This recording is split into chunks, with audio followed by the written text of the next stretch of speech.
सत्कर्म आप कर रहे हैं, थोड़ा सा अच्छा कार्य आप कर रहे हैं, भगवत भजन आप कर रहे हैं, कीर्तन आप कर रहे हैं, मंत्र जाप आप कर रहे हैं, स्मरण आप कर रहे हैं, नाम जाप यदि आप कर रहे हैं, तो वो लोभ से परित होना चाहिए, बहुत दूर।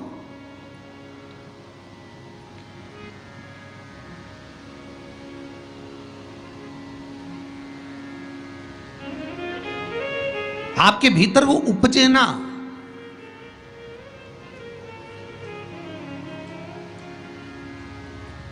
फिर चाहे दुनिया के लोग कितना भी कहे ना, वो एक बेल बेचारा किसान का, एक बेल कुएं में गिर गया।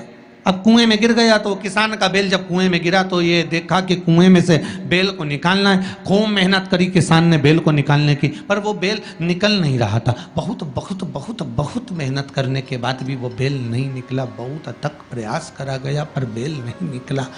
तब किसान ने फिर कहीं मशीन वाले से कहा होगा कि इस बेल को निकालना है। मशीन वाले ने कहा 25,000 रुपये लग जाएंगे, 20,000 रुपये लग जाएंगे। तो उसने सोचा 20,000 25,000 लग जाएगा तो अच्छा है। तो बेल किसी काम का तो था नहीं, बूढ़ा हो गया था।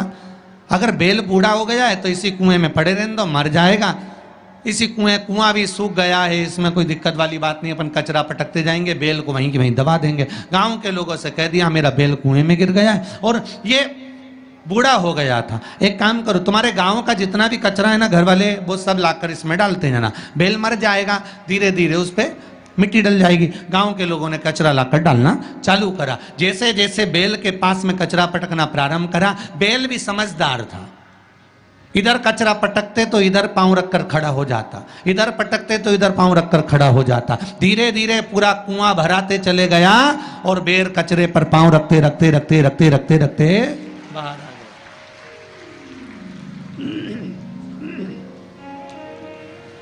बेल कचरे पर पांव रखते रखते रखते रखते बाहर आ गया, ऊपर आ गया। और जब वो ऊपर आया, निकल कर बाहर भाग गया, निकल कर बाहर भागा। बेल से हमको एक सीख लेना चाहिए, हमको एक चीज सीख लेना चाहिए। बुराई करने वाले कितनी भी बुराई करेंगे, निंदा का कचरा, बुराई का कचरा कितना भी पटकेंगे, हमको केवल उस पर पांव रखकर निकल कर बाहर की ओर चले जाना है और हमारे जीवन को सार्थक बना लेना है। करे करे तो करे।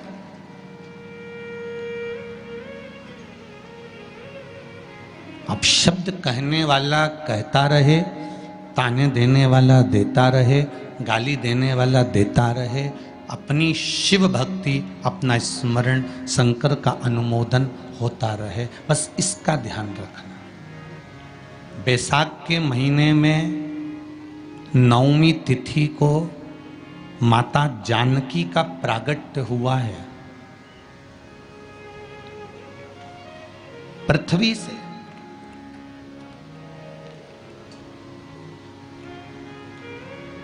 कभी एक विचार करिएगा कि नरसिंह अवतार बैसाख के महीने में हुआ, कुर्म अवतार बैसाख के महीने में हुआ, हयग्रीव अवतार बैसाख के महीने में हुआ, परशुराम अवतार बैसाख के महीने में हुआ, माता जानकी का अवतार बैसाख के महीने में हुआ। आखिर बैसाख के महीने में, माधव महीने में इतनी महत्वता क्यों?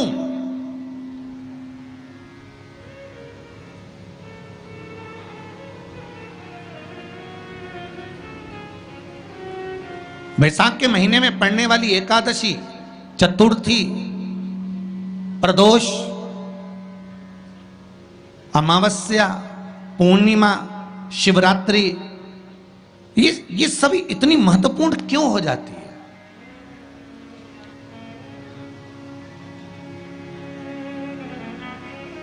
इसकी महत्वता इतनी प्रबल क्यों हो जाती है?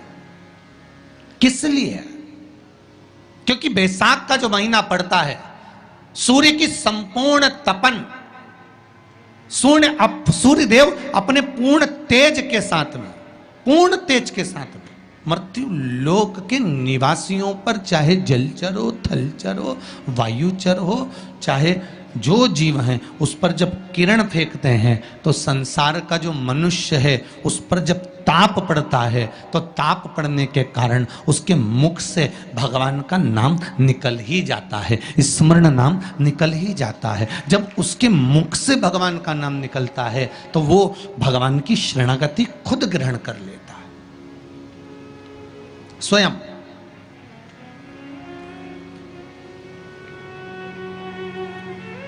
शरणागति ग्रहण कर लेना। बैसाख की पोथी पढ़ते हो आप लोग?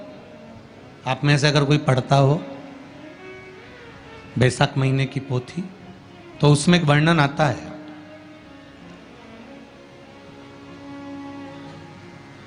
गीता प्रेस गोरखपुर के कल्याण अंक में भी आप ये पावन बैसाख चरित्र श्रवण कर सकते हैं। उसमें बैसाख महीने की पोथी में 10वें दिवस की कथा में 10वें अध्याय में एक व्याध और शंख मुनि का चरित्र आता है।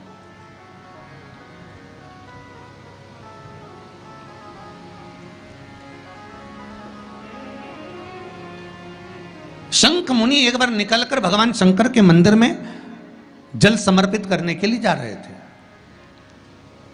और शिव मंदिर की ओर जाते जाते जाते जाते जाते जाते बीच मार्ग में चलते चलते चलते चलते और वो शंख मुनि जब शिव के मंदिर में पहुंचे, शंकर भगवान के मंदिर में जाकर उन्हें दर्शन किया,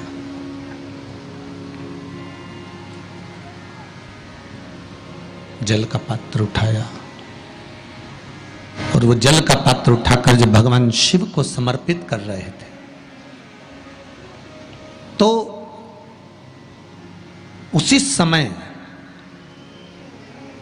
जल का पात्र उठाकर जब शंकर भगवान को समर्पित करा गया और शंख मुनि निकलकर जब बाहर आ रहे थे, आते आते शंख मुनि के मन में एक भाव उत्पन्न हो गया कि जब हम भगवान शिव को कुछ वस्तु समर्पित करते हैं तो उसका फल, उसका पुण्य फल हमें कितने समय में प्राप्त होता है। ये शंख मुनि के मन में एक विचार जागृत हो गया, शंख मुनि के मन में एक भाव जागृत हो गया।